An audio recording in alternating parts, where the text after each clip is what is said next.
والصلاة والسلام على سيد المرسلين وعلى آله وأصحابه أجمعين وأشهد أن لا إله إلا الله وحده لا شريك له وأشهد أن محمدا عبده ورسوله أما بعد قال النبي صلى الله تعالى عليه وسلم إني لا أعلم آية لو أخذ الناس بها لكفتهم ومن يتق الله يجعل له مخرجا ويرزقه من حيث لا يحتسب أو كما قال عليه الصلاة والسلام وقال رسول الله صلى الله تعالى عليه وسلم التقوى ها هنا وقال عليه الصلاة والسلام من اتقى الله سار عاش قويا وسار آمنا في بلاده أو كما قال عليه الصلاة والسلام اللهم صل على سيدنا ومولانا محمد وعلى آل سيدنا ومولانا محمد وبارك وسلم أستغفر الله الذي لا إله إلا هو الحي القيوم وأتوب إليه আল্লাহ পাক জাল্লা জালালুহু আমাদের সবাইকে মাফ করে দেন, নূর ওয়ালা জিন্দেগি নসিব করেন, তাকওয়ার জিন্দেগি নসিব করেন, সমস্ত গুনাহ নাফরমানি বর্জনের তৌফিক দান করেন। রব্বুল আলামিন আমাদের জন্য হালাল রিজিকের ফয়সালা করে দেন। আমার ভাইরা, 2খানা হাদিস শরীফ আমি পাঠ করলাম, 3খানা হাদিস শরীফ খুবই গুরুত্বপূর্ণ। আমাদের জীবনের সমস্ত সমস্যা সমাধানের জন্য এই 3টা, বরং প্রথম যে হাদিসখানা পাঠ করেছি ওই হাদিসটাই যথেষ্ট।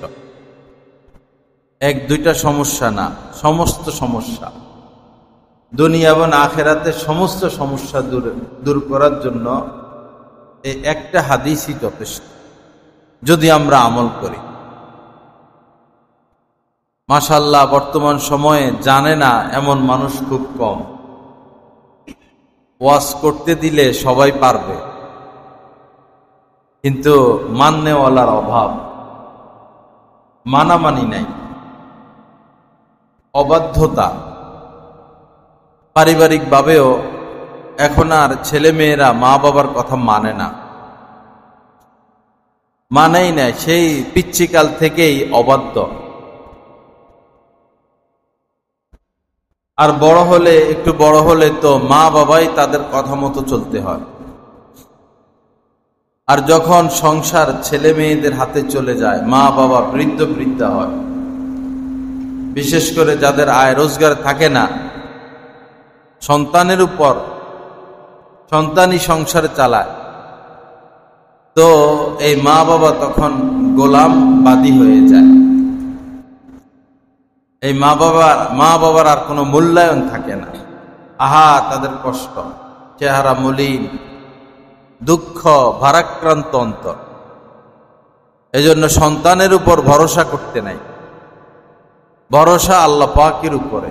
আমি আমার বৃদ্ধ বয়সে আমার সন্তান আমাকে খাওয়াবে, দেখাশোনা করবে, এই ভরসা করতে নাই।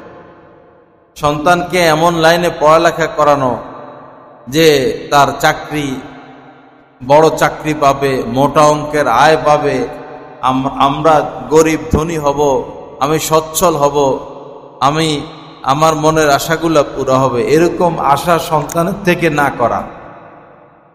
বাস সন্তান লালন পালন, এটা আল্লাহ রাসূলের হুকুম। আমি আল্লাহ রাসূলের হুকুম পালন করতেছি মাত্র। পাশাপাশি এতটুকু আশা রাখা যে এদেরকে আমি দ্বীনের সৈনিক হিসাবে তৈরি করতেছি, এরা দ্বীনের সৈনিক হবে, দ্বীনের খাদেম হবে, দ্বীনের খেদমত করবে, এই নিয়ত করা। ওরা আমাদেরকে কামাইয়া খাওয়াইবে এই আশা না করা। আমার এক কাছের লোক, সন্তান অবাধ্য। পরে উনি এভাবে দোয়া করতেন, আল্লাহ তার কামাই রোজগার আমার খাওয়ার দরকার নাই, তার জুলুম থেকে আমারে বাঁচাও। পিতা সন্তানের ক্ষেত্রে কি দোয়া করে? তার কামাই রোজগারের আমার প্রয়োজন নাই, তার জুলুম থেকে আমাকে বাঁচাও। পিতা মারা যাচ্ছে, এখন তাকে সময় দেওয়া দরকার, পাশে থাকা দরকার, সান্ত্বনা দেওয়া দরকার, সুন্দর সুস্থ ভালো উন্নত চিকিৎসা দেওয়া দরকার, শারীরিক সেবা মানসিক সেবা দেওয়া দরকার। এখন শুধু আইসা এক এক সন্তান গলা টিপা ধরে, ওরে জমি ওইটা দিছ, আমারে কি দিছ? জমি ভাগাভাগি, সম্পদ ভাগাভাগি। এই বেটা কানতে কানতে শেষ, সময় কেউ দেয় না, সবাই নিজেকে নিয়ে ব্যস্ত, আর বাপের সাথে ধমকা ধমকি, রাগারাগি, আমারে কম দিলে কেন, ওরে বেশি দিলে কেন, এই নিয়া। অথচ এই লোক জীবনে খরচ করে নাই, এই লোক জীবনে খরচ করে নাই, একদম খুব কৃপণ ছিল, কোনো টাকা পয়সা খরচ করতো না, শুধু জমাইতো জমাইতো জমাইতো। শেষ জীবনে মৃত্যুর আগে এই হলো, সন্তানটা গলা টিপে টিপে যে যতটুকু পারে আদায় করে নেয়। ফের এখন সন্তানদের জীবনও দেখি, সন্তানদের জীবনও দেখতেছি, তারাও এই সাহস হয় না খরচ করতে। একটা ভালো পোশাক পরবে না, ভালো কিছু খাইবে না, দিনের পথে খরচ করবে না, শুধু জমায় শুধু জমায় শুধু জমায় শুধু জমায়। তা আপনার আব্বা তো জমাইছেন, জীবনে কি পেয়েছেন? চলে গেলেন দুনিয়া থেকে, আপনিও জমাচ্ছেন, কি পাবেন? আপনার পথ আপনার সন্তান অনুসরণ করবে, সেও কি পাবে? বাঈদুন মিনাল মিনাল জান্নাহ, নবীজি বলেছেন যে কৃপণ যারা, তারা জান্নাত থেকে দূরে। জান্নাতে আদ একটা জান্নাতের নাম, এটা আল্লাহ পাক তৈরি করছেন, পরে তাকে কথা বলার সুযোগ দিয়েছেন, ওই জান্নাতকে প্রাণ দিয়েছেন। জান্নাত পরে কথা বলল এইভাবে যে কথা অনেকটাই বলছেন, তার মধ্যে এটাও তিনি বলেছেন, আমাতে কৃপণ লোকদের প্রবেশ নিষেধ, আমাতে কৃপণ লোকদের প্রবেশ নিষেধ। বাবা, কৃপণতা একটা গজব, কৃপণতা একটা গজব। কখনো কৃপণদেরকে বন্ধু বানাবেন না, কখনো কৃপণ লোকের সাথে আত্মীয়তা করবেন না। আগেই খোঁজ নিবেন, লাখ টাকার মালিক না কোটি টাকার মালিক হোক না, 100, 200, 500, 1000 কোটি টাকার মালিক, কিন্তু কৃপণ, তার থেকে দূরে সরে যান, তার থেকে দূরে সরে যান। তার সাথে কখনো আত্মীয়তা করতে নাই, ব্যবসায়িক লেনদেন করতে নাই, এই বন্ধুত্বতা করতে নাই। আছে আমাদের গাছতলা ঘাটে অনেক এই ফ্রেন্ড সার্কেল নি বলে, হ্যাঁ, তো এই কেউ আছে মাসে ইনকাম করে 5-7 লাখ টাকা, আর কেউ হয়তো 20-30 হাজার। তো যে 20-30 হাজার টাকা কামায়, হে শুধু চা খাওয়ায়, নাস্তা খাওয়ায়, আর ওই বেটা 3-4 লাখ কামায়, শুধু পকেটে ঢুকায়। এদের সাথে কিসের বন্ধুত্বতা? এরা তো বড় ঘৃণিত মানুষ, কৃপণ মানুষ, বড় ঘৃণিত মানুষ। এরা অসহায়, এরা অসহায়, এরা বিপদগ্রস্ত। এদের মাল এদের কাজে আসে না, এদের মাল এদের কাজে আসে না। পিঁপড়া খাবে বড় লোকের দন। আমরা যখন ছোট ছিলাম তখন একটা গান বাইরে ছিল, এখনকার গান তো হইল অশ্লীলতা, শিখের কিছু নাই। ওই সময় একটা গান বের হয়েছিল যে পিঁপড়া খাবে বড় লোকের ধন। কথা তো খারাপ না, কথা খারাপ না। আল্লাহ কৃপণদের থেকে আমাদেরকে নাজাত দান করেন, কৃপণদেরকে সচ্ছলতার তৌফিক দান করেন, মন খুলে খরচের তৌফিক দান করেন। খরচের মধ্যে যে মজা, খাওয়ানোর মধ্যে যে মজা, এটা তো কৃপণ বুঝে না। কৃপণ মনে করে যে জমানোর মধ্যে কি মজা, শুধু জমায়, জমি কিনে। ভৈরবে কি গরিব মানুষ জমি কেনার কোনো সুযোগ আছে? যারা মধ্যবিত্ত তারা ভৈরবে জমি কিনতে পারবে? যদি ইসলামী সরকার ক্ষমতায় থাকতো, এই সিন্ডিকেটদেরকে কি যে শাস্তি দিত, চাবুক মাইরা পিটাইয়া। সম্পদ আছে, সমানে সম্পদ কিনতেছে। 1 টাকার জমির দাম হয়ে গেছে 100 টাকা। আর দালালেরা মালিকদের সাথে কন্ট্যাক্ট করে, কত 5 লাখ হইলে হবে, পরে এটা এরা বেছে 10 লাখ দালালেরা, আবার 10 লাখ বিক্রি করে এদের সাথে চুক্তি করে আবার হেরা কত হইলে বিক্রি করবেন, 12 হইলে বিক্রি করবো, এইটা বেছে 20 লাখ। দালালেরা জমির দাম বাড়ায়। আর এই নেতারা, তাদের চরিত্রকে আমরা বলি কি, ফুলের মতো পবিত্র। তাদের চরিত্রকে কি বলি আমরা, ফুলের মতো পবিত্র। বড় বড় চোররা আসতো, দেখতাম, ও বাবা রে, ফুলের মতো পবিত্র। হাজার তো ফুলের মতো পবিত্র, এরা গেল কই? এত পবিত্র ব্যক্তিরা গেল কই? হ্যাঁ, 100টা 200টা গেট বানায়, ফুলের মতো পবিত্র। মিথ্যা কথা হইল না? কোন নেতার চরিত্র ফুলের মতো পবিত্র? কোন এমপি মন্ত্রীর চরিত্র ফুলের মতো পবিত্র? কেমনে এরকম মিথ্যা কথা মুসলমানের মুখ দিয়ে বাইর হয়?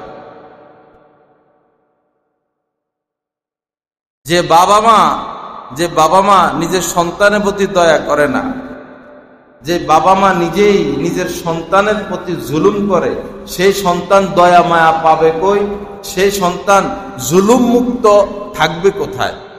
আমাদের দেশের বাবা মা যারা, তারাই আমাদের দেশ শেষ করে, তারাই দেশ লুণ্ঠন করে, তারাই সমস্ত অপরাধের মধ্যে লিপ্ত, তারাই দেশ খালি করে। যারা দেশের বাবা মা, হিসেব করে দেখেন আপনারা, একজনও নাজাত পাবেন না অসৎ লোকদের প্রেম যদি ভিতর থেকে বের না করেন।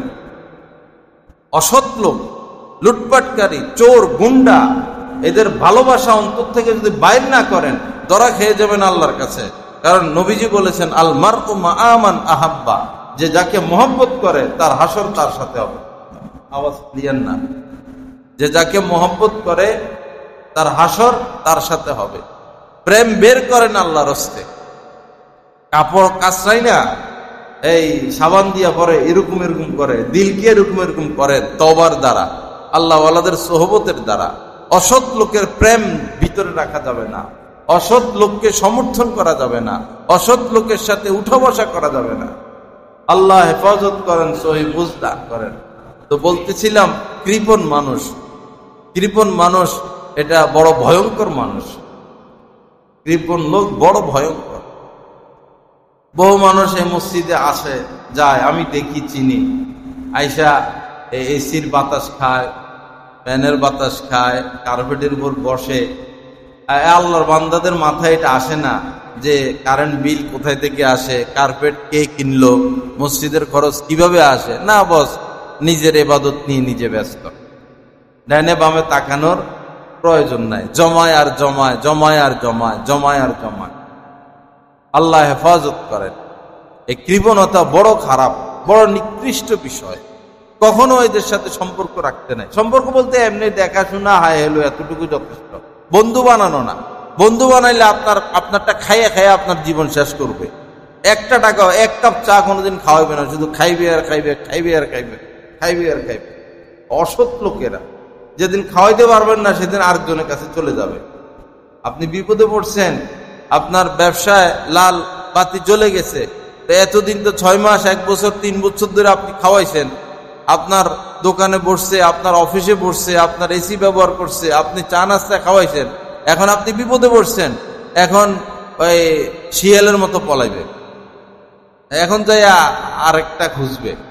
আপনার কাছে তো আর কিছু নাই, অথচ তার হাজার হাজার আছে, সে শুধু জমায়।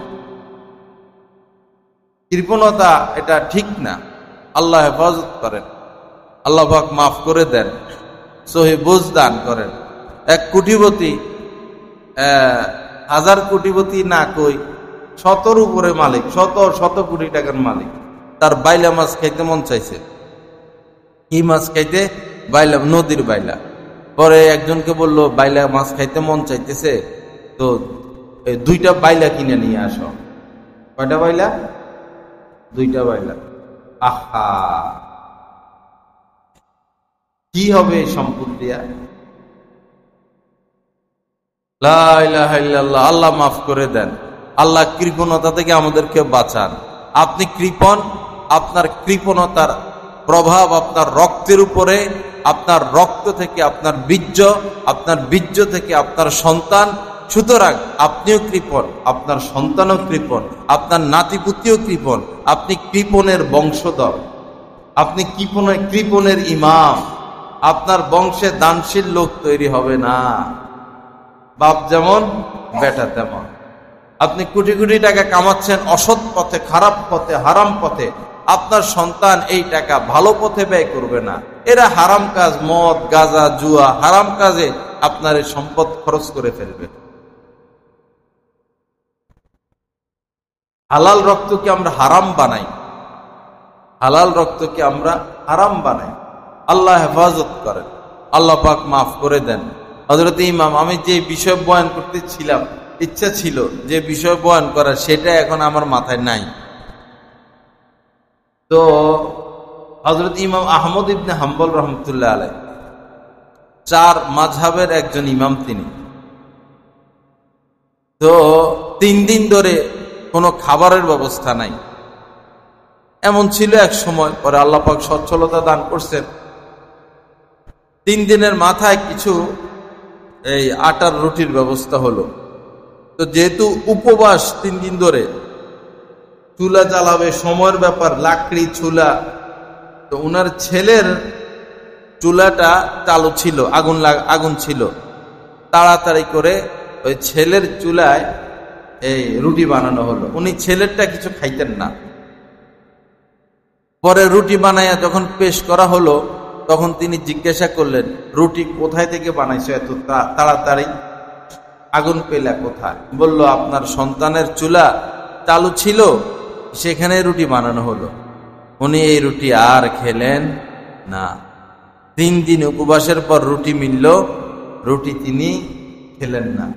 অথচ ছেলের আয় যে হারাম তাও না, সে ছিল গভর্নর, ছেলে ছিল গভর্নর। উনি এটা পছন্দ করতেন না।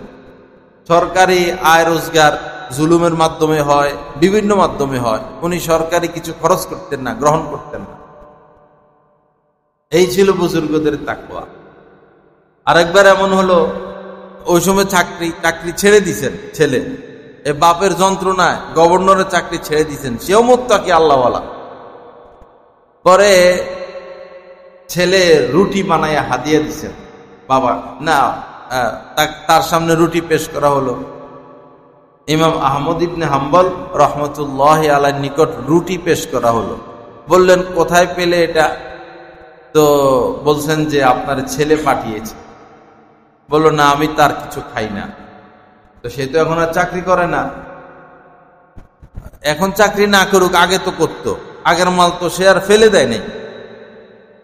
পরে বলল, এটা কোনো ফকিরকে দিয়ে দাও।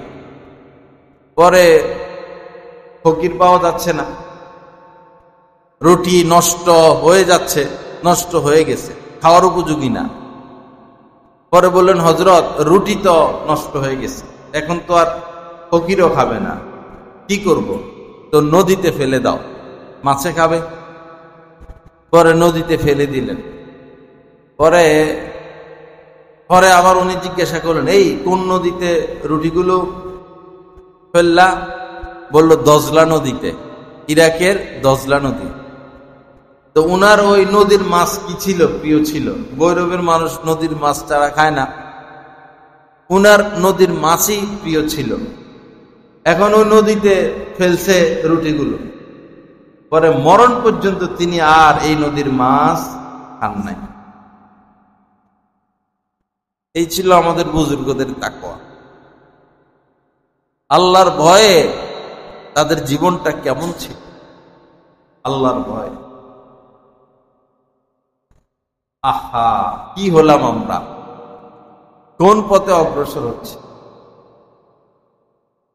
আল্লাহ আমাদেরকে মাফ করেন।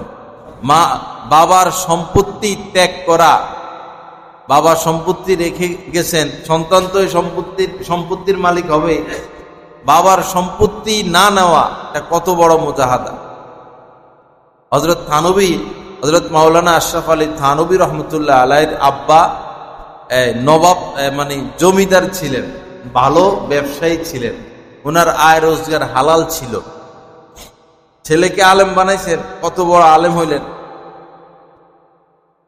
তো আজকে হযরত থানভীর আব্বার নাম এখানে আসতো না যদি তিনি তার ছেলেকে আলেম না বানাইতেন, তার নাম আসতো না। আমার শায়েখ দামাত বারাকাতুহুমের নামের সাথে উনার আব্বার নাম এড করা, আব্দুল মতিন বিন হুসাইন, মানে হুসাইনের ছেলে আব্দুল মতিন। তো বিন হুসাইন, হুসাইন যিনি, উনি তো শিক্ষিত মানুষ না, আলেমও না, সাধারণ মানুষ, কিন্তু মুত্তাকি, সবসময় জিকির করে, সবসময় জিকিরের হালতে থাকে, দেখলেই মনে হয় অনেক বড় আল্লাহওয়ালা। তো উনি যদি উনার সন্তানকে আলেম না বানাইতেন, আজকে মানুষের মুখে মুখে উনার নামটা থাকতো না। সন্তানকে আলেম বানাইছেন, এখন সন্তানের নামের সাথে উনার নাম। লা ইলাহা ইল্লাল্লাহ। আফসোস ধনীদের প্রতি, আপনাদের তো সম্পদ অনেক, আপনাদের ব্যবসা বাণিজ্য আছে, আপনার ছেলে তো কাহারও চাকরি করবে না, পড়ালেখা করে কোনো কোম্পানির চাকরি করবে না, সরকারি চাকরি করবে না, আপনার সন্তান তো ব্যবসায়ী করবে, আপনার ব্যবসায়ী দেখবে। আপনি আপনার সন্তানটাকে আলেম বানাইলে কি ক্ষতি হইতো আপনার? কি এমন ক্ষতি হইতো? সে তো ইঞ্জিনিয়ার হবে না, ডাক্তার হবে না, আপনি বানাবেন না, আপনারই ব্যবসা দেখতে হবে তার। তো সে তো আপনার চেয়ারে বসবে, তাকে আপনি আলেম বানান, তাকে মুত্তাকি বানান, এরপরে তাকে ব্যবসায় বসান, আপনি দুনিয়াও পাইতেন, আখিরাতও পাইতেন। আপনার এই সম্পদ অন্যায় পথে খরচ হইতো না। আল্লাহ আমাদেরকে সহি বুঝ দান করেন, আল্লাহ হেফাজত করেন। আমাদের গাছতলা ঘাটেরই একজন ডাক্তার থাকেন, এই লাইনটা দিলেন না, বন্ধই ছিল তো, এখানে তো বন্ধ ছিল। তো আমেরিকার ডাক্তার, গাছতলা ঘাট বাড়াই, 3 ছেলে, 3 ছেলে বড় বড় শিক্ষিত, বড় বড় চাকরি করে। তো ওনার সাথে যখনই আমার কথা হয়, শুধু কান্দে আর দুঃখ আর দুঃখ। এই যে উনি এখন দিনদার, যে আমার মধ্যে যদি দিনের এই বুঝটা আগে থাকতো, আমার ছেলেদেরকে আমি এই লাইনে পড়ালেখা করাইতাম না, ওদেরকে আমি দিনই লাইনেই শিক্ষা দিতাম। সম্পদ তো আমার আছে, আমারটাই যথেষ্ট। এখন তারাও সম্পদ কামায়, আমারটাই তো খাইয়া শেষ করতে পারবে না, তাদেরটা খাবে কে? কিন্তু আমার সন্তানরা তো নামাজ পড়তে চায় না, আমার সন্তানদের সাথে আমার মহব্বত নাই, সম্পর্ক নাই। দুঃখজনক কথা। বুঝবো একদিন, আমরা একদিন বুঝবো, কিন্তু ওই সময় বুঝে আর কাজ হবে না। পাল্টাই দেন, এটা পাল্টাই দেন, তারটা ছিঁড়ে যায় অনেক সময়, অনেক সময় তার ছিঁড়ে যায় নাকি কি হয়েছে। আস্তাগফিরুল্লাহাল্লাযী লা ইলাহা ইল্লা হুয়াল হাইয়ুল কাইয়্যুম ওয়া আতুবু ইলাইহি। আল্লাহ আমাদের সবাইকে মাফ করে দেন, সহি বুঝ দান করেন। তো দেখুন, এই কি যেন বলতেছিলাম, ইমাম আহমদ ইবনে হাম্বলের তাকওয়া। তো সম্পদ, পিতার সম্পদ কে না নেয়? তো এই হযরত থানভী রহমতুল্লাহ আলাইহির আব্বা, উনার আয় রোজগার হালাল ছিল, মারা গেলেন, এখন সম্পদ ভাগ হলো, 2 ভাই উনারা। তো হযরত থানভী রহমতুল্লাহ আলাইহি সম্পদের মধ্যে কিছু সন্দেহযুক্ত মাল খুঁজে পেলেন। ওই ছেলে তো আলেম না, যা পাইছে বস, আরো কেমনে বেশি নেওয়া যায়। এই ছেলে তো আলেম, যে সম্পদের মধ্যে কিছু সন্দেহযুক্ত মাল উনি সন্ধান পাইছেন।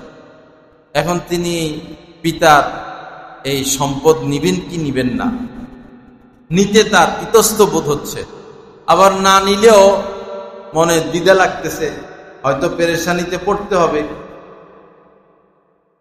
পরে তিনি ওই জামানার যিনি বড় আলেম হযরত মাওলানা রশিদ আহমদ গঙ্গুই রহমতুল্লাহ আলাইহির কাছে চিঠি দিলেন। বলেন, হযরত, এই অবস্থা, আব্বার মালের মধ্যে কিছু সন্দেহযুক্ত মাল রয়েছে। এখন আমার এই সম্পদ গ্রহণ করতে অনীহা, ইতস্ত বোধ হচ্ছে। আবার যদি সম্পদ না নেই তাও কষ্ট লাগতেছে, হয়তো পেরেশানি হতে পারে চলতে গেলে, কি করব আমি? তো হযরত রশিদ আহমদ গঙ্গি রহমতুল্লাহ আলাইহি ফতোয়া দিলেন, তুমি এই মাল নিতে পারো। আওয়াজটা ক্লিয়ার করে কমান। তুমি এই মাল তুমি গ্রহণ করো, তবে যদি গ্রহণ না করো এটা হবে তাকওয়া। গ্রহণ করা জায়েজ হবে তোমার পিতার সম্পদ, আর গ্রহণ না করা হবে তাকওয়া। তো হযরত থানভী রহমতুল্লাহ আলাইহি তাকওয়ার পথ গ্রহণ করলেন। তিনি পিতার কোনো সম্পদ গ্রহণ করেন নাই। এমনি এত কাজ আল্লাহ পাক নিছেন। 1800-র উপরে উনার লিখিত কিতাব পাওয়া যায়, 1800-র উপরে। তো মাওলানা রশিদ আহমদ গঙ্গি রহমতুল্লাহ আলাইহি পরে বলেছেন যে আশরাফ আলীর সর্বনিম্ন তাকওয়া এই যে সে আলেমদের পরামর্শ ব্যতীত চলে না, সে আলেমদের পরামর্শ মোতাবেক চলে না। আমরা এমনি হুজুর হুজুর বলি আর কি, বয়ান সেই রকম হয়েছে, খুব শানদার বয়ান হয়েছে, খুব গরম বয়ান হয়েছে, কিন্তু আমরা পরামর্শ গ্রহণ করি না, যার যার বুদ্ধিতে চলি, এজন্য জীবনে সফলতা আসে না। বা কেউ আছে এমন যে 2-3টা সমস্যা, পরামর্শ নিবে, পরে হয়তো একটা মানবে আরেকটা মানবে না। অথবা কেউ এমন রয়েছে যে পরামর্শ ঠিকই করে, কিন্তু করে সেটাই যেটা তার মাথায় আছে, যেটা তার মাথায় আছে করে সেটাই, এমনি পরামর্শ নামতে আসতে করে। এই ধরনের লোক কদমে কদমে বিপদগ্রস্ত, কদমে কদমে। আল্লাহ হেফাজত করেন। নিজের মুরব্বীদের পরামর্শ ব্যতীত যারা উল্টা পথে চলে, নিজের বুদ্ধিতে চলে, এরা বিপদেই পড়ে। দাঁড়ায় আবার ঠাস করে পড়ে, দাঁড়ায় আবার ঠাস করে পড়ে। একটা ছেলে, সে জুতার কাজ করত, পরে সে এই মুদি দোকানে চাকরি করলো।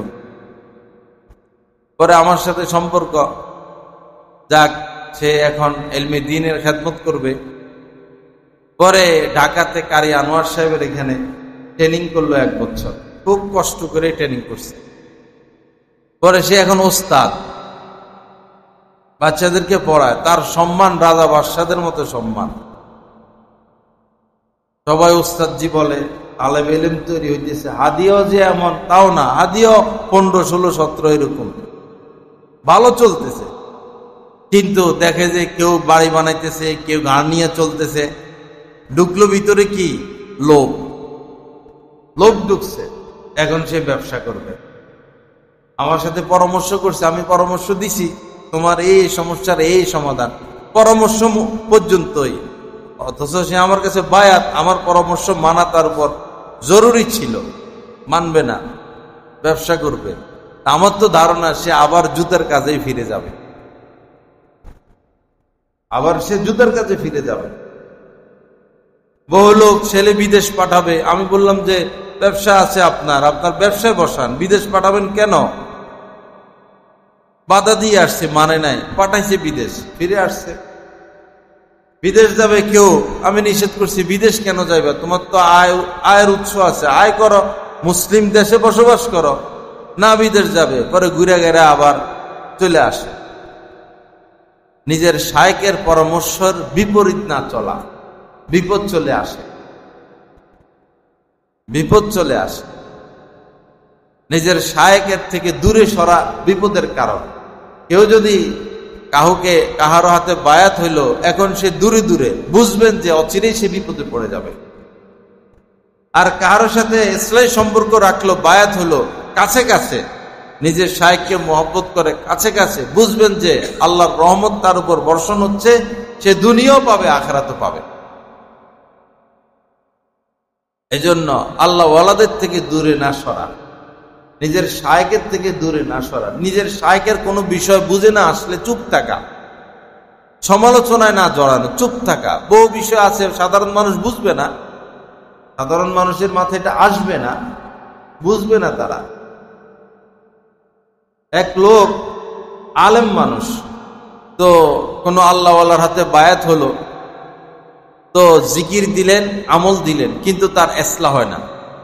এলেম বেশি, যাদের এলেম বেশি এদের ভিতরে অহংকারও কাজ করে। এলেম গরম, তো শয়তানের এলেম ছিল, যেহেতু সেজদা দিতে পারে নাই ওই এলমের জোরে, এলমের কারণে সে শেষ হয়েছে। এজন্য তালেবে এলেম অবস্থায় কারোর সাথে ইসলাম সম্পর্ক করে ফেলা, আলেম হওয়ার পরে নিজের এলেম আছে, তখন কারো কাছে গিয়ে মাথা নত করা কঠিন হয়, পারে না। দুনিয়াদার যারা কোটি কোটি টাকার মালিক, তারা ভাবে মসজিদের ইমাম সাহেবের বেতন আমরা দেই, আলেমদেরকে আমরা হাদিয়া দেই, আলেমদের সোহবতে যাব কেন, বায়াত হবো কার কাছে? এই জালেমরা দুনিয়াও পায় না, আখিরাতও পায় না। টাকা পয়সা কামাইছে, ব্যাংকে জমাইছে, পেরেশানি, দৌড়াদৌড়ি, ছুটাছুটি, নিজের টাকা নিজের উপকারে আসে নাই, আর কোনো আল্লাহ সোহবতে যাওয়ার তৌফিক হয় নাই, দিন হারা হয়ে কবরে যায়। আফসোস তাদের জন্য। আর ডাক্তার হতে হলে ডাক্তারের সোহবত ব্যতীত বিকল্প কোনো রাস্তা নাই। আপনি ডাক্তার হতে হলে, চিকিৎসা শাস্ত্রে অভিজ্ঞ হতে হলে ডাক্তারের সোহবতে যেতেই হবে। দিন শিখতে হলে কোন নবীর সোহবতে যেতে হবে। নবী নাই, নায়েবে নবী, নায়েবে রাসূলের সোহবতে যেতে হবে। এটাই দিন শিখার রাস্তা, আর কোন রাস্তা নাই দিন শিখার। সঠিক নির্ভুল রাস্তা এটাই, নবীর থেকে দিন শিখা অথবা নবীর নায়েবে রাসূলের থেকে দিন শিখা, এটাই রাস্তা। বই পুস্তক পড়ে দিন শিখা যায় না। আমাদের থেকে লক্ষ কোটি গুণ বেশি জ্ঞানী ছিলেন সাহাবায়ে কেরাম। সাহাবায়ে কেরাম বই পুস্তক পড়ে দিন শিখেন নাই, সাহাবায়ে কেরাম রাসূলের সোহবতে থেকে দিন শিখছে। তো কি যেন বলতেছিলাম,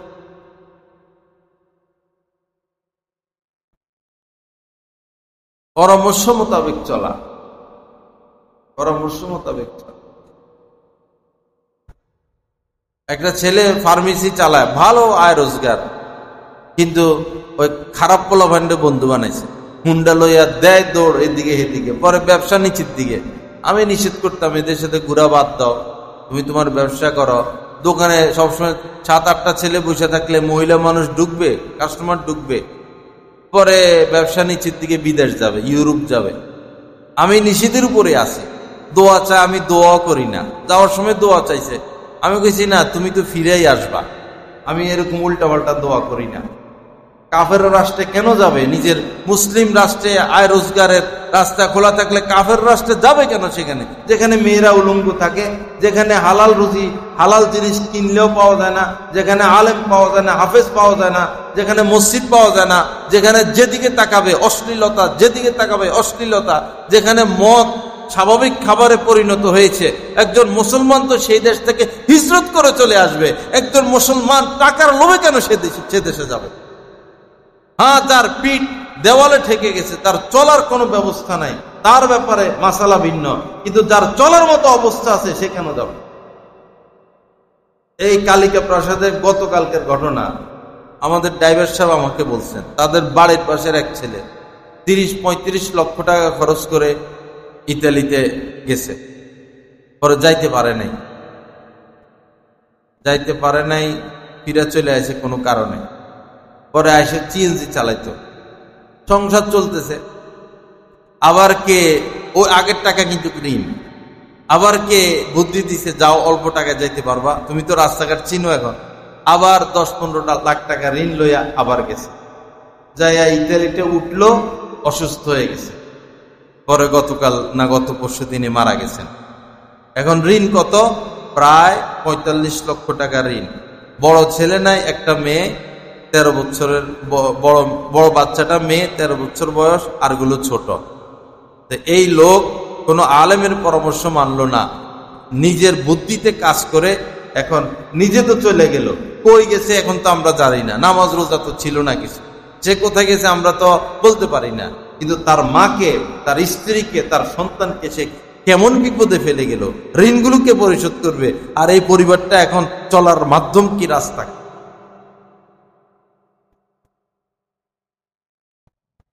ওয়াশাবিরহুম ফিল আমরি, নবীজি শিক্ষক হিসেবে দুনিয়াতে এসেছেন। তিনি সব আল্লাহর পরে নবী সবচেয়ে বড় জ্ঞানী, আর সাহাবা ইকরাম আমরা নবীর ছাত্র। এরপরও আল্লাহ পাক নবীজিকে বলতেছেন শাবিরহুম ফিল আমরি, কাজকর্ম যা করবেন, কাজকর্মের ক্ষেত্রে আপনি পরামর্শ করে করবেন, পরামর্শ করে কাজ করবেন, নবীকে বলতেছেন। ওয়া আমরুহুম শুরা বাইনাহুম, সমস্ত মুসলমানদেরকে বলতেছেন যে শুনো, যারা আমার প্রিয় বান্দা তারা পরামর্শ করে কাজ করে। যেই কাজ পরামর্শ ছাড়া করা হয় সেই কাজে ব্যর্থতা আসে, লজ্জা আসে। পরামর্শ করে কাজ করা চাই, তখন কোনো ইখতিলাফ নাই, কোনো লজ্জা নাই, ব্যর্থ হলেও কোনো লজ্জা নাই, কারণ পরামর্শ মোতাবেক করা হয়েছে। লা ইলাহা ইল্লাল্লাহ। আল্লাহ আমাদেরকে বুঝার তৌফিক দান করেন, আল্লাহ পাক আমাদেরকে মাফ করে দেন, আল্লাহ পাক আলেম ওলামাদের শরণাপন্ন হওয়া, তাদের সাথে পরামর্শ করে চলার তৌফিক দান করেন। তো আমার ভাই, শুরুতে আমি যে আয়াতে কারিমা পড়েছিলাম, হাদিস পড়েছিলাম, এই একটা হাদিসই যথেষ্ট আমাদের জীবনকে পরিবর্তনের জন্য, সমস্ত সমস্যা দূরের জন্য একটা হাদিসই যথেষ্ট। নবীজি বলেন, ইন্নী লা আ'লামু আয়াতান, আমি এমন একটা আয়াত জানি। কে বলতেছেন? নবীজি বলতেছেন, আমি পবিত্র কোরআনুল কারীমের এমন একটা আয়াত জানি, লাউ আখাযান নাসু বিহা, মানুষ যদি এই আয়াত অনুযায়ী আমল করে, লাউ আখাযান নাসু বিহা লাকাফাতহুম, তো মানুষের সমস্ত সমস্যার জন্য এই একটা আয়াতই যথেষ্ট। সমস্ত মানুষের সমস্ত সমস্যার জন্য এই আয়াতখানাই কি যথেষ্ট। নবীজি বলেন সে আয়াতে কারিমা হচ্ছে ওমাইয়াত্তাকিল্লাহা, যে গুনাহমুক্ত থাকবে, আল্লাহকে ভয় করে চলবে। ওমাইয়াত্তাকিল্লাহা ইয়াজআল লাহু মাখরাজা, সে যত বড় সংকটে থাকুক না কেন, আল্লাহ পাক তার উদ্ধারের একটা রাস্তা অবশ্যই খুলে দিবেন, আল্লাহ খুলে দিবেন, উত্তোলনের রাস্তা আল্লাহ করে দিবেন।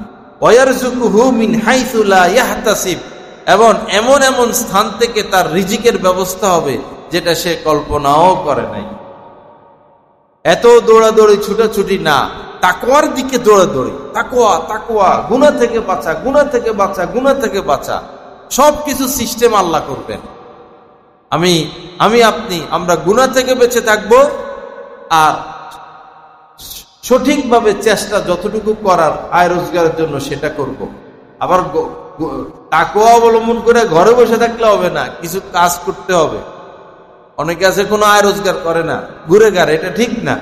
কাসবুল হালালি, আয় রোজগার না করে শুধু দিনের কাজ করলে আপনার কাহারো না কাহারো কাছে হাত পাততে হবে।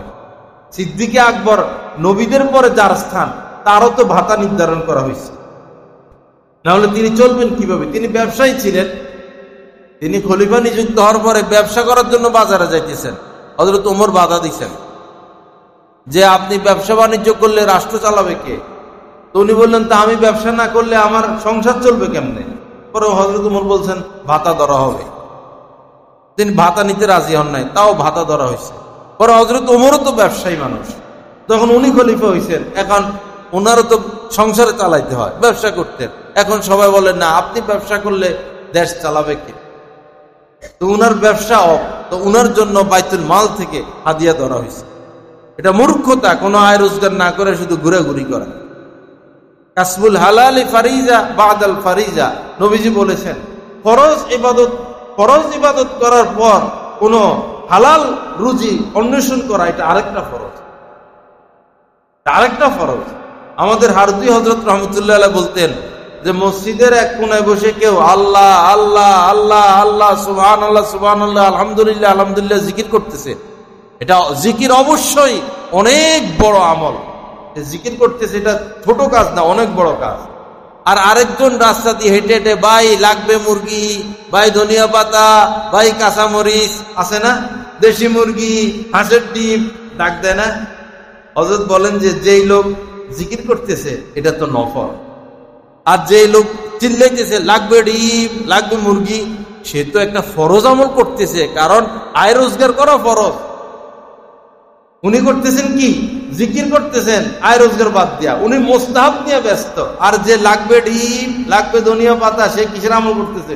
ফরজ আমল করতেছে। এই লোকের চেয়ে সে কোটি কোটি গুণ বেশি ঊর্ধ্বের কাজের মধ্যে লিপ্ত, শত শত গুণ বেশি ঊর্ধ্বের কাজের মধ্যে লিপ্ত, কারণ সে হালাল ভাবে আয় রোজগার করতেছে। হালাল ভাবে আয় রোজগার না করলে আপনি বাধ্য হবেন কারো কাছে হাত পাততে, আপনি কারো মুহতাজ হবেন। এজন্য যারা চাকরি বাকরি করেন, ব্যবসা বাণিজ্য করেন, এটাকে নিচু কাজ মনে করবেন না, আপনি একটা ফরজ কাজ করতেছেন। যারা যেভাবে আয় রোজগার করেন, আপনি একটা ফরজ কাজ করতেছেন। তবে এই ফরজের মধ্যে হারাম ঢুকাইয়েন না ভাই, হারাম ঢুকাইয়েন না, সিসি ঢুকাইয়েন না। গতকাল নিকলি ছিল আমার প্রোগ্রাম, নিকলি প্রোগ্রাম ছিল। পরে বললাম আমাদের ভৈরবের তো এই অবস্থা সুদের, তো নিকলির কি অবস্থা, এখানে কত পার্সেন্ট মানুষ সুদের সাথে লিপ্ত? পরে এক মুরব্বী বললেন অর্ধা অর্ধি, আবার একজনে বললেন 70%, আর দুইজন মানুষ দিনদার দাড়িটাড়ি বড় বয়স্ক, এই দুইজনে বললেন শতভাগ শতভাগ শতভাগ। কি বললেন? 100 জনের মধ্যে 100 জনই হারামের সাথে লিপ্ত। অথচ সেই এলাকায় একজন মানুষ শুধু আমাদের আকীদার, আর সব আকীদা খারাপ। কেউ রেজবি, কেউ মাজারি, কেউ এই সেই, ওইখানে ওয়াজ মাহফিল করাও কঠিন। কিন্তু আমারে আবার ওই হেরা একটু পছন্দ করে। সব জায়গায় অষ্টগ্রাম কোনো আলেম দিয়া বয়ান করতে পারে নাই, অষ্টগ্রাম আলীনগর গ্রামে শুধু আমি, তবলিগের জামাতও সেখানে ঢুকতে পারে না, মাইরাও ফেলছে এরকম একবার জামাত গেছে। আর কিন্তু আমার ক্ষেত্রে তারা নর্মাল, উনি তো আমাদের লোক, আমার মাহফিল হেরাই আয়োজন করে।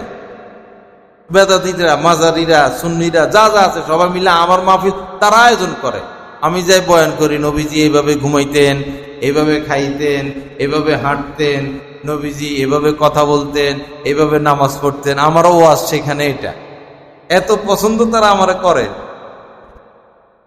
এই নিকলি বয়ান করে আসছি, এই একই কিসিমের, এখানে হক কেউ নাই, কিন্তু ওরাই বয়ান শুনছে, খুব খুশি। আপনি আগামী বছরও আসবেন, এত খুশি। আমি শুধু সুন্নত বলি, রাস্তায় হাঁটার সুন্নতে, খানার সুন্নতে। লা ইলাহা ইল্লাল্লাহ। একমত করতে হয়তো ভাই, একমত করতে হয়তো। একজন লোক না খাইয়া আছে, একজন লোকের চিকিৎসার জন্য ওষুধ নাই, বাড়ি ভাড়া দিতে পারে না, কারেন্ট বিল বাকি। এখন যায় যদি আপনি তারা দিনের দাওয়াত দেন, এক বক্সিন মারবো আপনার গালে। হয়তো বক্সিন মারবে না, আল্লাহ আল্লাহ রাসূলকে মহব্বত করে এই কারণে, নাহলে বক্সিনে মারলো। পেটের পেটে ভাত নাই, এখন আপনি দিনে কথা বললে কি হবে? আপনি তারা ডাকেন, ভালো মতে খাওয়ান, 500 টাকা হাদিয়া দেন, যাও বাবা যাও বাজার করো। আজকে আর কোনো দিনের কথা নাই। এটা কি দিন হয়েছে না? এখন কি দিনের কাজ হয়েছে না? শুধু মুখে দাওয়াত দিলে দাওয়াত, এটা কি দাওয়াত হলো না? চলে গেছে, পরের দিন আবার ঘুরে গেড়ে দেন না, পরের দিন আরো 500 টাকা দেন, আবার খাওয়াই দেন। সম্পদ লয়ে কবরে যাইবেন? হ্যাঁ, খরচ করেন না। একটা মদ করে টার্গেট করেন, একটা জিনে করে টার্গেট করেন, তারা ভালো বানান না। জীবনে আপনার উচিত একটা লোক ভালো হোক না, 100 লাল উটের থেকে সওয়াব বেশি। হযরত নবীজি হযরত আলীকে বলছেন, আলী তোমার মাধ্যমে যদি কেউ হেদায়েত পায়, তো এটা 100 লাল উটের থেকেও বড়। 100 লাল উট মানে বর্তমানে সবচেয়ে দামি গাড়ি কি? রোডো নাকি পাইজ কি? এগুলোর নাম মুখে দিয়ে আসে না। ও এরকম 100টার থেকে দাম বেশি। একটা লোক যদি আপনার মাধ্যমে হেদায়েত পায়, কেউ আমাদের দ্বারা হেদায়েত পাক, এই চিন্তা আমাদের মাথায় নাই। তো আমাদের শুধু বড় লোক হইতে হবে, শুধু বড় লোক হইতে হবে। আর যারা দিনের কাজ করে তাদেরকে একটু সহযোগিতা করা, সেটাও না। তাদের থেকে দূরে দূরে থাকে। আমি কেউ ফোন টোন দিলে আতঙ্কে পড়ে যায়, না জানি কি চাইয়া বসি, আহা, আতঙ্ক হয়ে যায়। আর ফোন দিলে আসবেন, আজকে আসে না, কি হয়েছে, এই সমস্যা, এই সমস্যা, ওই সমস্যা। আহা, মরো, তোমাদের সম্পদ নিয়ে মরো, রিজিক আছে, কি খাও তোমরা দেখি না আমরা? কোটিপতিরা কি খায় দেখি না আমরা? কি পরে দেখি না আমরা? সমাজে কি সম্মান তাদের? একজন আলেম গেলে তাদের কত সম্মান। তোমাদের সাথে কে মুসাফা করতে আসে? তোমাদের পিছনে পিছনে কে ঘুরে? তোমাদের ডানে বামে কারা আছে? তোমরা মরলে কাদের চোখে পানি আসে? তোমরা শুধু ওই অন্ধকারের জগতের মধ্যে আসো, শুধু জমাও, জায়গা কিনো, বাড়ি বানাও, অন্ধকারের মধ্যে তোমরা আসো। দিনের কাজ করো ভাই, ব্যবসা বাণিজ্য করো, 8 ঘন্টা 2 ঘন্টা দিনের কাজ করো, অন্তত 2 ঘন্টা দিনের কাজ করো, আধা ঘন্টা দিনের কাজ করো। একজন মানুষকে লাইনে আনো, নামাজি বানাও। বেদাতি পীরদের ওইখানে খারাপ জায়গায়, ওইখানে যে যায় ভক্ত হয়, সে অন্তত 100 লোককে নিয়ে যায়, একজনে অন্তত 100 লোককে নিয়ে যায়। কিভাবে টানে!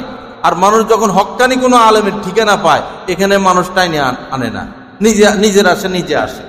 আপনি নিজের আসে নিজে আসবেন কেন? আপনি আপনার ছেলেটারে নিয়ে আসেন, বাবাকে নিয়ে আসেন, ভাইকে নিয়ে আসেন, একটা খারাপ ছেলেকে নিয়ে আসেন, একটা মদখোরকে নিয়ে আসেন। হযরত ইলিয়াস সাহেব রহমতুল্লাহ আলাইহি তাবলীগের কাজ কিভাবে চালু করছেন? যারা কামলা দিতেন, প্রতিদিনের হাজিরা কামলা, ভাই তোমরা কামলা দিলে কত পাও? যে আমরা উদাহরণস্বরূপ 500 টাকা পাই। উনি বলছেন, তো আমার কামলা দিবা, আমি টাকা দিয়ে দিব। 5 জন 7 জনকে কামলা নিতেন, নিয়ে এদের টাকা এদেরকে দিতেন। যা হুজুর, আমাদের কাজ কি? তো কাজ হইলো মসজিদে চলো, অজু করান, অজু করাইয়া মসজিদে এনে শুধু দিন বুঝান। এরা তো আজকে যাইতে পারবে না, কারণ আজকের জন্য কিনে নিছেন। এইভাবে কামলাদেরকে নিয়ে কামলা দিয়ে শুরু করছেন দিনের কাজ।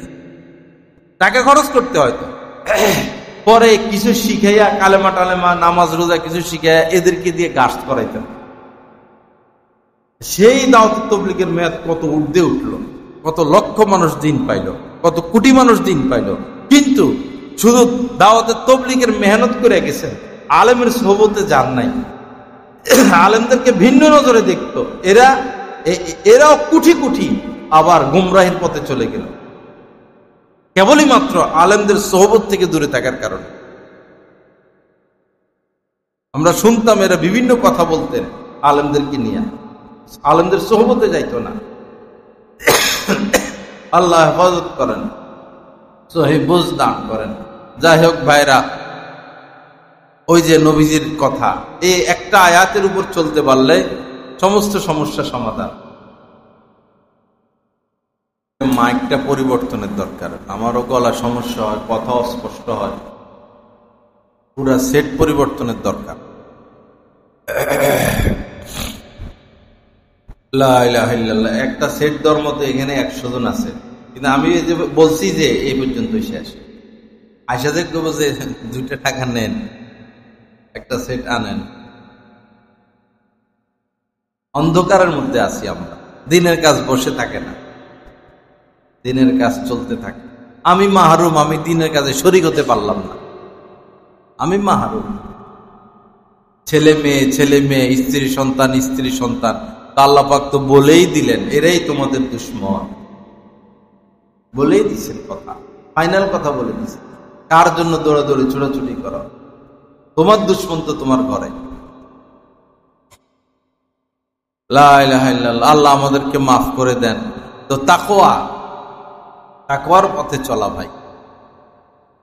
আব্দুল্লাহ ইবনে মুবারক রহমতুল্লাহ আলাইহি ওই জামানার তিনি সবচেয়ে বড় আলেম ছিলেন, আল্লাহ ওয়ালা ছিলেন। সিরিয়া সফরে গেলেন, কলমের দরকার হইল। ওই জামানায় তো কাঠের কলম, কালি থাকতো না ভিতরে। একটা কলম ধার নিলেন, প্রয়োজন ছাড়লেন, পরে ভুলে কলমটা ফিরিয়ে দিতে ভুলে গেছেন। দেশে ফিরে আসার পর দেখলেন যে কলম তো তার ব্যাগে। এখন তো সফর শেষ, আর এখন ওই সময় তো আর ফোন ছিল না। পরে আবার তিনি সফর করে সিরিয়া গেলেন, ওই লোককে তার কলম ফিরিয়ে দিয়ে আসলেন। তাকওয়া কাকে বলে? কাকে তাকওয়া বলে? হযরত শাইখুল হাদিস জাকারিয়া রহমতুল্লাহ আলাইহি, যিনি ফাজাইলে আমালের লেখক, ওনার আব্বা অনেক বড় বুজুর্গ ছিলেন, হযরত মাওলানা ইয়াহইয়া কান্দলবী রহমতুল্লাহ আলাইহি। তো বাহিরের থেকে তার খানা আসতো, মাদ্রাসার খানা খাইতেন না। তো শীতকালে তো তরকারি বসে যায়, খাওয়া যায় না, গরম ঠান্ডা হয়ে যায়। তো মাদ্রাসার যে চুলা জ্বলতো, চুলাতে তিনি খানা গরম করতেন না। চুলার উপরে পাতিলা আছে, কিন্তু চুলা জ্বালাইলে কিছু আগুন তো বের হয়ে যায়, পাতিলার নিচ দিয়ে কিছু আগুন বের হয়ে যায়। তো ওনার খাবারের বাটিটা এই চুলার সাথে রাখতো, পাতিলার সাথে একটু রাখতো, এতে খাবার গরম হইতো, এই খাবার খাইতেন। সরাসরি আগুন ব্যবহার করতেন না। চুলার উপরে পাতিলা আছে, খানা পাক হচ্ছে, কিছু আগুন তো বের হয়ে যায়, ওই আগুন থেকে একটু ফায়দা নিতেন। তো তিনি তো সরাসরি মাদ্রাসার আগুন ব্যবহার করতেন না। এরপরেও মাসের শেষে তিনি একটা অ্যামাউন্ট, আনুমানিক একটা অ্যামাউন্ট মাদ্রাসায় জমা দিয়ে দিতেন, ওই যে একটু আগুন ব্যবহার করতেন এই কারণে। কি তাকওয়া ছিল তাদের! ওই তাকওয়ার বরকতে দিন এই পর্যন্ত আসছে। এখন মাদ্রাসা হচ্ছে লাখ লাখ, আলেম ওলামা হচ্ছে লাখ লাখ, নূর নাই, আমল নাই। গতকাল এক শিক্ষিত মানুষ শহরে থাকে, নিকলি তার সাথে দেখা, বলল এত মাদ্রাসা, এত আলেম ওলামা, এত হাফেজ, এত ওয়াজ মাহফিল বাংলাদেশে, লক্ষ লক্ষ ওয়াজ মাহফিল, এত হাফেজ, এত আলেম তো আগে ছিল না, তা আমল তো নাই।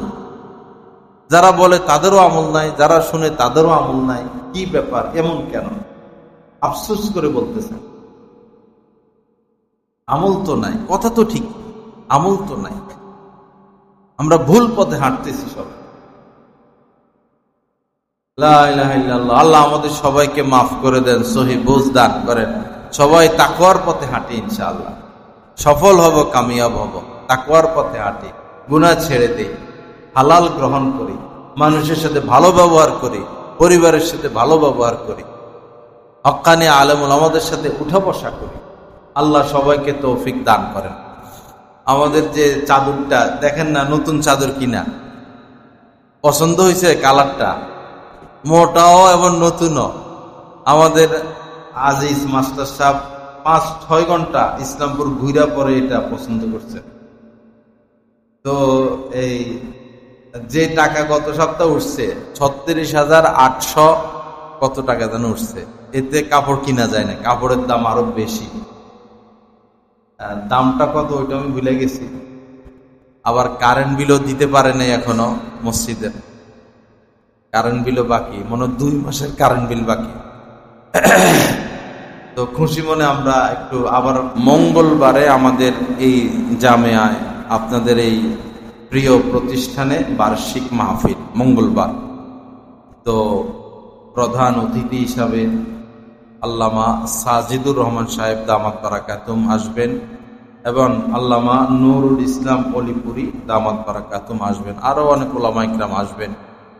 তো সবাই ইনশাআল্লাহ দলে দলে দলে দলে আমরা আসবো। সুন্নত নফল পড়ে এত আস্তে যে, বা নামাজ পড়ে তাদের নামাজই হয় না। কেরাত পড়ে, সূরা পড়ে এত আস্তে, নামাজই হয় না। বেশিরভাগ আমি খবর নিয়ে দেখলাম, বেশিরভাগ মানুষই এমন ভাবে নামাজ পড়ে। আরবি হরফগুলো, অক্ষরগুলো এমন যে আপনি সঠিক উচ্চারণ করতে গেলে কিছু না কিছু আওয়াজ হবে। তো অন্তত এতটুকু আওয়াজে কেরাত পড়া, যখন আপনি একা একা নামাজ পড়বেন, যেন আপনার কানে আওয়াজটা আসে। ঠোঁটও লাড়াইলেন না, নামাজ তো হইল না। ঠোঁট নড়তে হবে এবং ফুসফাস কিছু শব্দ মুখ থেকে বের হতে হবে। ইহদিনা সিরা, এখন আপনি যদি আস্তে পড়েন, ইহদিনা, কিছু আওয়াজ হলো বের হতে হবে। আরবি সহিশুদ্ধ পড়তে হলে কিছু আওয়াজ বের হবে। তো একদম মনে মনে ঠোঁট বন্ধ করে নামাজ পড়লে নামাজ হবে না। আর চেয়ারে বসে নামাজ যেটা, সেটা হলো নামাজ পড়তে হয় দাঁড়িয়ে, এটা ফরজ। নামাজ যেমন ফরজ, ফরজ নামাজগুলো যেমন ফরজ, দাঁড়িয়ে পড়াও ফরজ। এখন কোনো ভাই যদি এমন হয় দাঁড়াইলে পড়ে যাবেন, অসুস্থ, কোমরের সমস্যা, বসলে আর উঠতে পারেন না, তো তাদের জন্য মাসালা হলো তারা বসে নামাজ পড়বেন, ফ্লোরে বসে। এখন কোনো ভাই যদি অবস্থা এমন যে বসতেও পারেন না, তো তার জন্য মাসালা হলো তিনি শুয়ে নামাজ পড়বেন। এটা হলো কোরআন হাদিসের কথা। দাঁড়াতে অক্ষম হলে বসে, বসে অক্ষম হলে শুয়ে। এখন চেয়ারের যে বিষয়টা, সেটা হলো ওলামায়ে কেরাম এটা সহজ করছেন। যে ব্যক্তি বসতে কোনো রকমে পারে না, কোনোভাবে বসতে পারে না, তার জন্য চেয়ার। আপনি যদি বসে মনে করেন পা মিলিতে পারেন না, পা যদি লম্বা করে বসতে পারেন, তাহলে মাসালা হলো কেবলার দিকে পা লম্বা করে দেওয়া। বসে কেবলার দিকে পা লম্বা করে দিবেন, দিয়ে আপনি নামাজ পড়বেন, নামাজ হয়ে যাবে। অথবা আপনি আসন পেতে বসবেন, অথবা যেভাবে পারেন। বসতে পারলে বসেই নামাজ পড়তে হবে, তখন চেয়ারে বসা জায়েজ হবে না। আর যদি আপনি নিচে বসার কোনো যোগ্যতাই রাখেন না, এত অসুস্থ, কোমর, হাঁটু সব জায়গায় সমস্যা, নিচে বসার কোনো রাস্তাই নেই, কোনো পদ্ধতিতে নিচে বসতে পারেন না, তখন আপনি চেয়ারে বসবেন। কিন্তু নিচে বসার ক্ষমতা আছে, পা মেলে হলেও, কেবলার দিকে পশ্চিম দিকে পা সোজা করে হলেও যদি যে ব্যক্তি নিচে বসতে পারবে, সে চেয়ারে বসলে তার নামাজ হবে না। আর যিনি নিচে বসতে পারেনই না, তিনি চেয়ারে বসবেন, একবারে নিশ্চিন্তে চেয়ারে বসবেন, তার নামাজ হবে। তবে কিয়ামের সময় দাঁড়িয়ে যাবেন। যখন কিয়াম দাঁড়াইয়া সবাই কেরাত করে, তখন দাঁড়াবেন, চেয়ার পিছনে থাকবে। রুকুর সময় বসে রুকু করবেন, বসে সেজদা করবেন, অথবা রুকু যদি দাঁড়ায় করা যায়, সেজদার সময় বসে সেজদা করবেন ইশারায়। আল্লাহ আমাদেরকে বুঝার তৌফিক দান করেন, বুঝছে না? কথাগুলো হয়তো এই জায়গায় আমি একটু কড়া বয়ান করি, এটা আমি করি না, আমার মুখ থেকে এগুলা বাইর হয়ে যায়। অন্যান্য জায়গায় এই বয়ান হয় না, এখানে এরকম বয়ান হয়। আপনারা শুনে অভ্যস্ত, কষ্ট নিবেন না। এক এক কথা এক একজনের গায়ে লাগে। অনেক সময় আমি যেটা বলি আমার গায়েও লাগে। আর অপারেশন মানে কি? অপারেশন মানে তো কাটাকাটি। আমরা তো হইলাম সার্জন, রুহানি সার্জন, আমাদের কামে কাটাকাটি করা। আমরা মায়া করলে হবে না তো, দিনের সর্বনাশ। এখন কথা বলতে হবে। আপনারা দেখবেন কোরআন সুন্নাহর বাহিরে বলে কিনা, সেটা দেখবেন। যদি কোরআন হাদিসের বাহিরে বলি, সেটা আমাকে অবগত করবেন যে আপনার এই কথা কোরআন হাদিসের বাহিরে। আমি সেটা ভুল স্বীকার করবো, মাইকে বলে দিব আমার অমুক কথা ঠিক না, আপনাদের সামনে বলে দিব।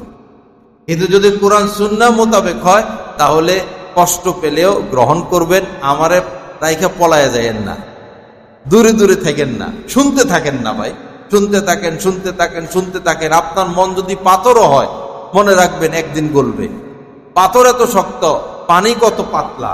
পানির এই ফোটা ফোটা ফোটা ফোটা পানি যখন একটা পাথরের উপরে পড়ে, ফোটা ফোটা, এক সময় পাথর ছিদ্র হয়ে যায়। আমার আপনার এই দিল পাথর না, অবশ্যই এটা পাথর না।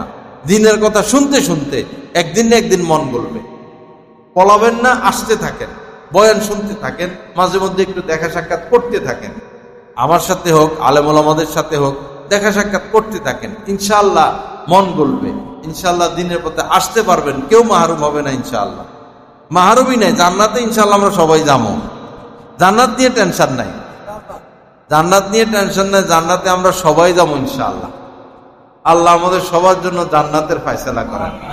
আর জাহান্নামে কেউ গেলেও, কথাটা শেষ করে দিই, জাহান্নামে কেউ গেল, মনে করেন আমাদের মধ্যে কেউ জাহান্নামে যাবে, আগুন গায়ে লাগবে না। কোন আলহামদুলিল্লাহ।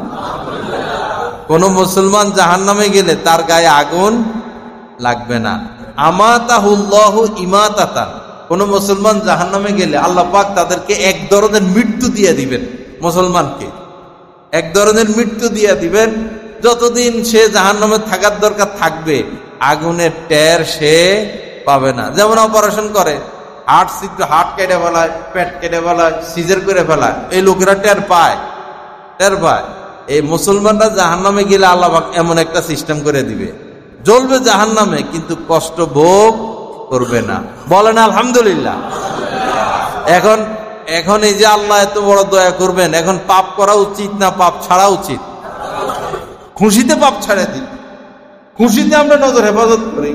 লাথি মারি ব্যাংকের কোপালে, সিসির কোপালে, এনজিওদের কোপালে লাথি মারেন না আল্লাহর নাম নিয়ে।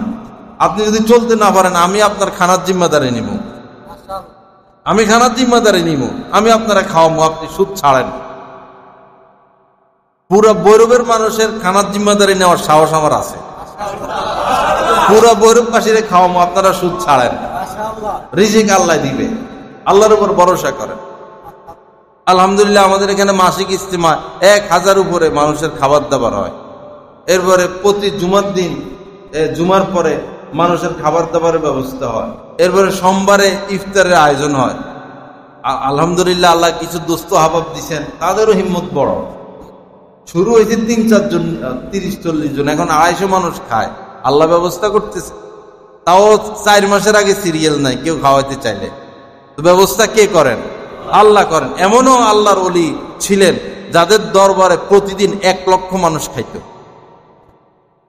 প্রতি বেলা 1 লক্ষের উপর মানুষ খাইত, আল্লাহর পক্ষ থেকে ব্যবস্থা হইত। আপনারা হিম্মত করেন, একটা খানকার ব্যবস্থা করেন। একজন হক্কানি বৈরবে বন্ডদের খানকা আছে, হক্কানি পীর মাশায়েখদের কোনো খানকা নাই। একটা খানকা করেন সবাই মিলা, যেখানে কোনো আল্লাহওয়ালা থাকবে, যেখানে মুআল্লিম থাকবে। আপনারা আসবেন, দিন শিখবেন, সূরা কেরাত মশক করবেন, রাত্র যাপন করবেন, তাহাজ্জুদ পড়া শিখবেন, রোজা রাখবেন। দরকার তো, মার্কেট তো কম হয় না, বাড়ি তো কম হয় না, মাদ্রাসাও কম হয় নাই। যথেষ্ট মাদ্রাসা হয়েছে, আর মাদ্রাসার দরকার নাই। যথেষ্ট মসজিদ হয়েছে, এখন দরকার একটা খানকার। লা ইলাহা ইল্লাল্লাহ। আল্লাহ পাক আমাদেরকে আমলের তৌফিক দান করেন। ওয়া আখিরু দাওয়ানা আলহামদুলিল্লাহি রাব্বিল আলামিন ওয়া সাল্লাল্লাহু আলা নবিয়িল কারীম।